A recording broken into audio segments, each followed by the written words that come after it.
The important thing for all you family counselors out there is to always take yourself very seriously. It's important never to joke or clown around. Giving families is serious business. And all of you out there with kids like Michael don't smile, make sure he doesn't smile.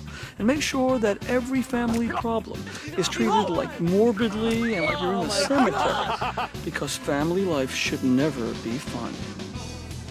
I personally believe that family is so serious that when I come to a family, I do my utmost to try to ensure that that family is healed and cured of its crisis.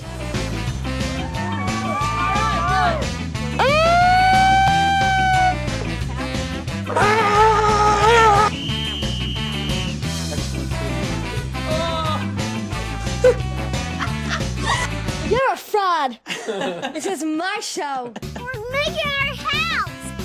Look, we made it. I'm 36. 36, so you haven't dated since you were 30 years old. Get me out of here! We're all gonna die!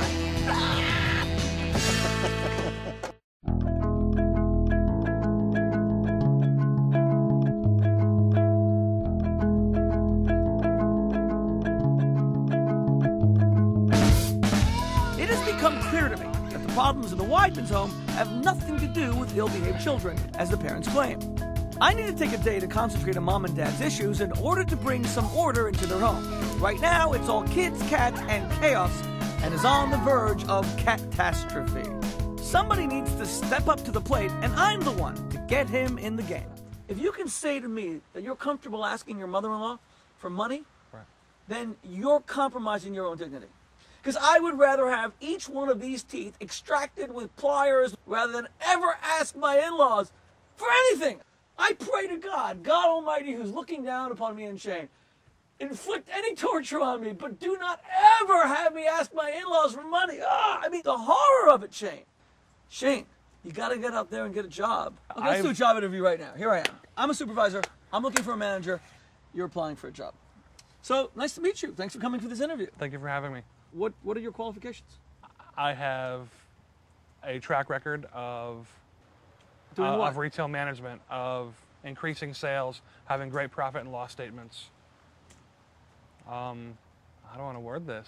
See, I get jumbled. I think that's my issue in the interview. Don't get jumbled. Come on. Come on. Wow. Get some fire in there. Come on. The big belly's there, but I got to bring that fire out. The bigger the belly, the bigger the fire. Come on. I don't, you know. Speak with, no. Do you realize what your problem is? Really, Shane? You have no will. Things defeat you like that. 3-year-olds defeat you. Cats defeat you. Where is your willpower? Where's your grit? And you know where it's going to come from? Knowing that you better find it because there's 5 hungry mouths to feed in there, and you're the guy who has to feed them, not your mother-in-law. Time for this rabbi to bring in the heavy artillery. Ross, you know, you're such a good boy normally, but now you're not being a good boy. Your mommy told you to do something, and you have to listen to her. Ross, I know that you're a good boy, but your mommy's very upset at you now because you're not listening to her. Now go and sit on the bench. Just pick him up and put him on the bench. Don't get up, Ross. You cannot get up. Now stay there like your mommy said. No. You'll be able to get up when you behave, not when you don't behave. The more you don't listen, the more you'll sit. Pick him up and put him on the bench again. You have to learn to listen to your mother. Ross, wait, no, Lindsay. See, Lindsay can't be involved in mocking her brother because that'll make him more defiant. He's becoming less defiant with every passing moment. But yes, pick him up and put him there again. Ross, you must listen to your mommy. If you want to get up, you have to behave. By us going through all of this, it's taking longer for you to actually get That's your right, hot Ross. dog. She has your brothers and sisters she has to look after as well, right? Ross, you just wait there. If he cries, he cries. So be it. He'll learn to stop. You were being disrespectful to me, not listening. I don't care. Tommy. I don't care. No, that's it. Laura, if you don't take a stand now, you never will. You raised yourself. And my brother. Isn't it time that someone else took care of you? Yes, that's what I'm saying. When is somebody going to take care of me? And it sounds selfish, and that's not how I want it to sound. But it's not selfish. It's marriage. You take care of people, and they take care of you. That's what love is. Do you think that Chris can be the man you want him to be? I do. So you're going to sit him down. You're going to say, honey, I have to speak to you, and it's important. And you start really soft, bring him closer. Honey, I love you. And go through all the things that you admire about him. You're a loving father. You're an honorable man. You're decent. You're honest. I know you love me. And because of that, I want us to be closer. We're not close the way we should be. And don't be offended and don't be defensive. Because if I didn't love you, I would leave it the way it is. But it's not good enough. I won't settle for being partly married. You're a beautiful woman. And you're wise and you're smart and you're special. You really are. You can do this. And if you need help, I'm not that far away, okay? Yes.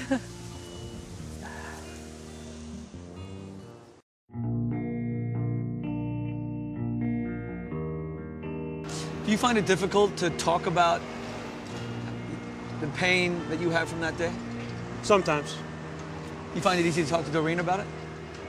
No, I really don't bring it up at the house and stuff. What's so nice about things like this, forever in our hearts, is that all these people who died, I mean, the people who died were strangers to whoever made this. Yep. And yet, it's in my heart, because they were still my brothers, they were still my sisters, they were my fellow Americans, they were my fellow human beings.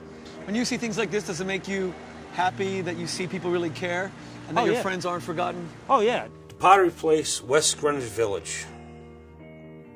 A lot of tiles outside.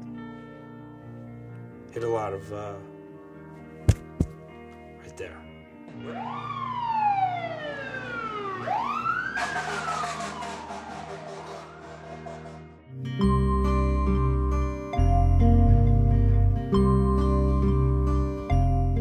Mike, you love your daughter, right? Mm-hmm. If someone hurt your daughter, what would you do to them? I'd kill him. I wouldn't even think twice about it. Why doesn't she feel protected by you? You go out and you save strangers' lives. And you put your life at risk for people you don't know. And you're a great man for doing it. But your own daughter doesn't feel that you love her. Well, it's time to tell her.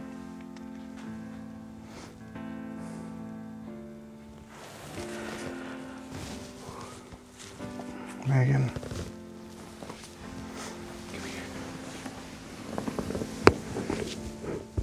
I love you, honey. I missed you so much.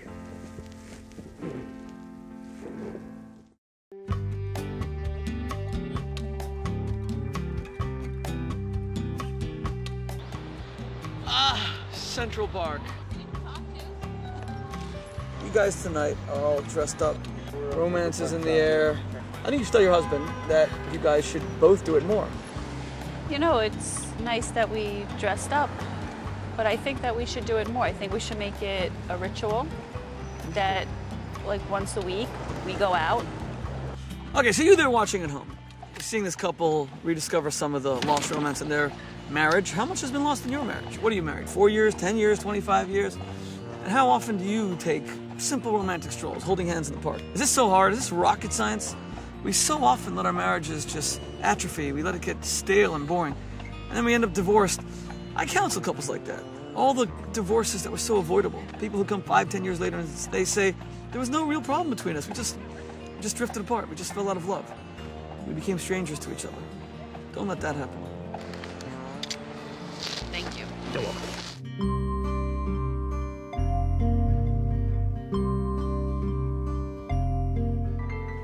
Shane, you have to inspire your kids. Get out there. Make them believe in themselves. Stop beating yourself up. You be one of those guys who did it right. Thank you. Let's go have some hamburgers. Let's eat. I love you. I love you. Sorry. I love you. Bye, everybody. I'm gonna miss you. Bye, everybody. Bye again. Bye. Thank you so much for opening your hearts to me, your home to me, and I hope we'll see each other again real soon, okay? I'm glad Shmuley came here because he helped us with our family a lot.